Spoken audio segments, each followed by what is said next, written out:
Kembali ke beberapa saat sebelum mereka melakukan penyerangan dan Gislan sedikit bingung mendengar permintaan Kaor. Dengan melakukan gerakan aneh, Kaor ingin tuannya mengajarinya teknik yang digunakannya saat mereka melakukan duel dalam tradisi dunia tentara bayaran. Kaor merasa malu untuk mengatakannya, tapi dia bersungguh-sungguh dan berharap tuannya bersedia untuk mengajarinya. Gislan yang mendengar itu tersenyum karena Kaor yang merupakan pemimpin tentara bayaran Cerberus ternyata bisa bersikap lucu. Lalu dia memberitahu jika yang terpenting bukanlah gerakan dan Kaor cukup terkejut karena dia menganggap semua teknik seharusnya mengutamakan gerakan. Gislan yakin jika Kaor menghadapi lawan yang belum pernah dihadapinya maka lawan itu pasti memiliki satu perkiraan. Victor yang melihat kedatangan Kaor yang menyerang membabi buta begitu saja menganggap dia hanyalah makhluk buas yang tidak tahu apa-apa. Perkiraan yang dimaksud Gislan adalah lawannya yang pasti akan meremehkannya apalagi jika dia sudah jauh lebih unggul dalam duel tersebut. Kaor yang menyerang dengan sekuat tenaga tapi masih dapat diatasi oleh Victor tanpa masalah dari beberapa serangan yang menargetkannya. Meski menggunakan pedang patah, tapi Kaor tidak kehilangan semangat juangnya dengan mencoba melakukan sesuatu. Di mana Kaor telah melemparkan senjatanya dengan menargetkan leher lawannya untuk mengakhiri pertarungan ini. Akan tetapi Victor masih dapat melihat semua gerakan maupun serangan yang dilakukan lawannya hingga ke bagian terkecilnya. Lemparan itu pun ditepis oleh Victor hingga menerbangkan pedang patah yang datang kepadanya. Lalu Victor menyebut Kaor hanyalah tentara bayaran yang selalu bertindak sembrono dan menganggap pilihan terakhirnya tidaklah berarti padahal pilihan itu akan mengakhiri hidupnya sendiri. Dengan ini Kaor sudah tidak memiliki senjata dan Victor akan menghabisinya sekarang juga. Serangan itu sangat cepat ditambah jarak mereka yang begitu dekat, sehingga Kaor tidak yakin dapat menghindar sebelum pedang itu mengenainya. Tapi yang sebenarnya terjadi adalah Kaor sedang mengikuti hal terpenting untuk membalikkan situasi berdasarkan ajaran tuannya. Jika dia bisa menyembunyikan niatnya yang sebenarnya, maka sebuah kesempatan pasti akan datang hingga mengejutkan lawannya, tapi hal itu berpotensi mengakhiri hidupnya sendiri. Kaor paham jika dia sudah tidak bisa menghindar dan saat mencoba mundur, maka serangan berikutnya pasti akan datang menghabisinya dan keputusan terbaik adalah menerobos maju. Seperti yang dikatakan Gislan di sana Kaor hampir kehilangan kepalanya, tapi kegigihannya menyelamatkan nyawanya dengan hanya menyisakan goresan di bagian tubuhnya. Maka dari itu Kaor menggunakan momen itu untuk menangkap tangan Victor lalu dijadikan sebuah pijakan agar bisa melompat ke udara. Dengan ini maka dia berhasil mendapatkan pedang patahnya yang masih melayang di udara. Victor sangat terkejut akan gerakan yang dilakukan oleh Kaor, padahal sebelumnya dia hanyalah binatang buas yang bertindak sembrono dengan melakukan serangan yang tidak terencana. Dengan serangan kejutan ini, maka Kaor pasti akan mendaratkan satu serangan untuk memenangkan pertarungan ini. Hanya saja Victor masih bisa menghindar dan pedang Kaor hanya menggores zirah perang lawannya. Meski serangan itu dapat dihindari, tapi Victor sudah tidak dapat menjaga hidup kuda perangnya. Jika dia terlambat sedikit saja menghindar, maka Victor yakin pedang lawannya pasti akan melubangi tubuhnya. Untuk menjaga keseimbangannya, maka dia tidak punya pilihan selain meninggalkan kudanya dan hal ini cukup memalukan untuknya yang merupakan seorang kesatria. Dia tidak pernah menduga jika seorang tentara bayaran akan cukup merepotkannya dan Kaor sudah berada di ambang batasnya. Victor mengakui jika gerakan sebelumnya sangat aneh di mana Kaor merencanakan semua gerakannya dengan sangat baik untuk membalikkan keadaannya. Maka dari itu dia mencabut anggapannya tentang Kaor yang hanya bertarung seperti binatang buas yang hanya mengandalkan instingnya saja.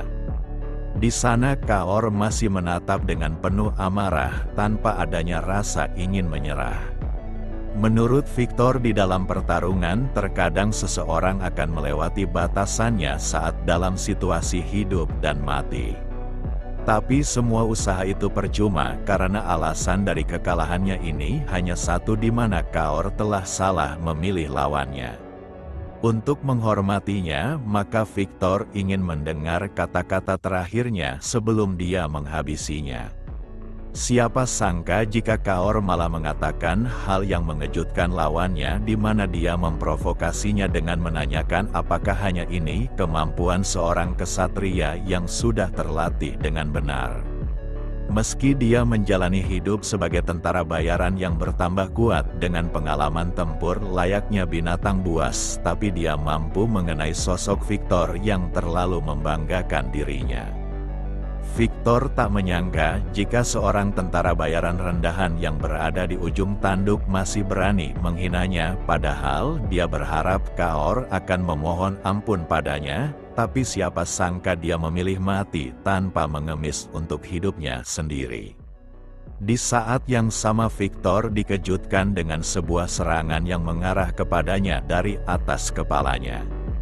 Serangan mendadak itu membuatnya tak punya pilihan selain menghindar dengan menjaga jarak dari mangsanya.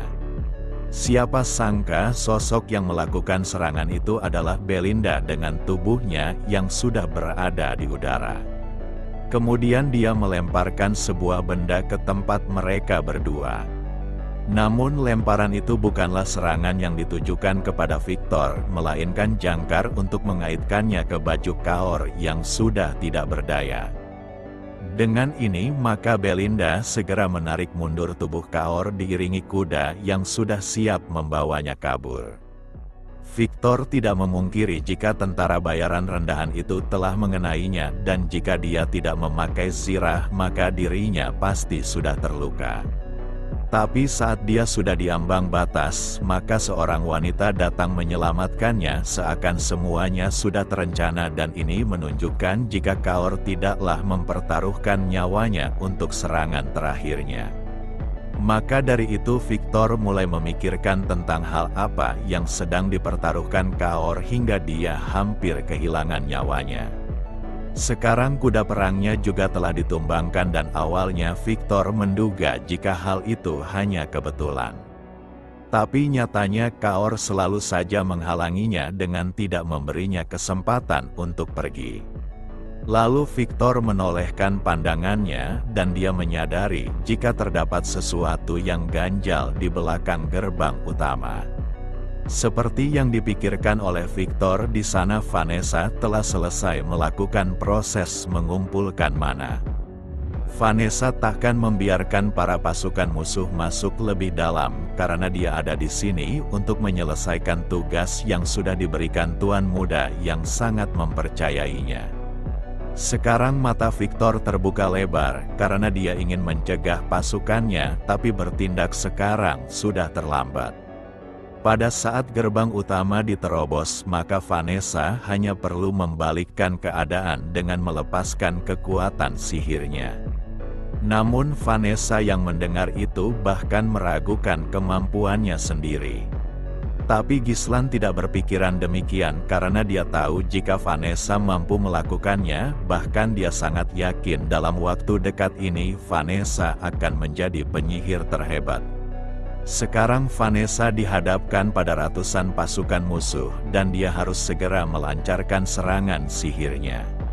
Sejak kecil, dia sudah belajar tentang formula sihir, bahkan mampu mengubah pola partikel mana itu sendiri. Tapi karena dia tak bisa menggunakan sihir, maka semua orang mulai menganggapnya hanyalah produk yang gagal.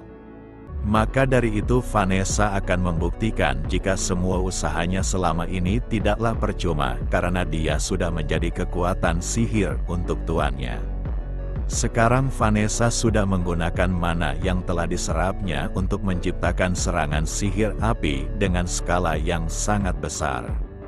Serangan itu menciptakan kobaran api hingga membakar para pasukan musuh yang menerobos gerbang utama. Tak hanya itu, luapan sihir apinya bahkan lebih tinggi dari benteng Perdium hingga menyembur keluar melewati pintu utama, dan ini menunjukkan betapa dahsyatnya serangan sihirnya. Semua orang yang melihat kobaran itu sangat terkejut karena mereka belum pernah melihat serangan sihir api yang sebesar itu. Di antara semua orang hanya Gislan yang tersenyum karena dia mengetahui jika Vanessa bisa melakukannya, dan sekarang rencananya sudah berjalan dengan sangat sempurna. Sementara itu para pasukan musuh yang masih selamat di sana, mereka berusaha melarikan diri dari kobaran tersebut. Mereka semua sangat ketakutan, dan jika ada serangan sihir kedua, maka mereka semua pastinya akan dihabisi. Akan tetapi mereka yang melarikan diri telah disambut oleh kehadiran Gislan yang memimpin pasukan pembantainya. Di saat yang sama dia segera memerintahkan seluruh pasukannya untuk mengepung musuh dan jangan biarkan satu pun dari mereka melarikan diri. Dengan ini maka seluruh pasukan di Glad akan segera berakhir dan wilayah ini akan menjadi kuburan mereka. Di sisi lain Victor terduduk karena tak menyangka dengan apa yang sedang dilihatnya. Lalu prajurit yang diperintahkan Victor untuk memimpin mengambil alih kastil datang dengan sendirinya. Dia melaporkan jika situasi ini sangat kacau karena sebagian besar pasukannya telah mati terbakar dan jika diteruskan maka seluruh pasukannya akan dimusnahkan. Victor tak pernah menduga jika misinya akan gagal, padahal perang ini merupakan rencana yang sudah disiapkan tuannya dengan waktu yang cukup lama. Tapi kehadiran unit gerak cepat Perdium telah menghancurkan semua rencananya. Mereka adalah pasukan yang tidak normal dengan berperang menggunakan cara yang paling gila. Bahkan mage tingkat tinggi yang bisa membakar ratusan pasukan dalam sekejap berada di pihak mereka. Dengan situasi yang kacau ini, maka dia telah gagal menguasai Perdium dan ini adalah akibat dirinya yang terlalu meremehkan Perdium sehingga termakan jebakan. Maka dari itu dia tak ingin mengambil resiko dan meminta prajurit itu untuk mengumpulkan semua pasukannya yang tersisa dan mundur secepat mungkin. Jika dia kembali ke markas utama, maka kekuatan pasukannya akan pulih dengan cepat dan dia akan memastikan serangan berikutnya takkan gagal.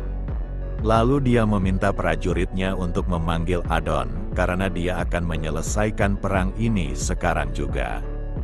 Hanya saja dia dikejutkan dengan kehadiran seseorang yang membawa kepala Adon. Di sana Gilion telah tiba dengan membawa kepala Adon menunjukkan kemenangannya dalam pertarungannya. Dengan tatapan tajam Gilion menanyakan apakah kesatria yang ada di hadapannya adalah komandan yang memimpin pasukan ini. Victor tak menyangka jika bawahan terbaiknya akan dihabisi oleh seorang tentara bayaran rendahan dengan cara yang sangat menyedihkan. Sambil menjatuhkan kepala Adon, Gilion memberitahu jika markas utama mereka sudah dihancurkan olehnya.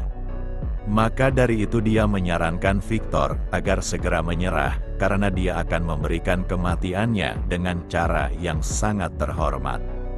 Gislan telah menanamkan perintah mutlak untuk menghabisi musuh yang berani menginjakkan kakinya di wilayah Perdium dan mereka takkan membiarkan musuhnya hidup dengan keadaan yang utuh. Victor tak pernah menyangka jika dirinya akan dipojokkan bahkan dipaksa untuk bertarung. Sambil tertawa dia menegaskan kepada lawannya untuk tidak mengatakan sesuatu yang terdengar konyol. Dia takkan menyerah dan yang perlu dilakukannya hanyalah menghabisi mereka yang berani melawannya. Bagi Victor menyerah bukanlah sikap seorang kesatria, melainkan seorang pecundang itu sendiri. Dengan aura serta tatapan tajamnya Victor menegaskan agar lawannya tidak mati dengan mudah karena perangnya baru saja dimulai.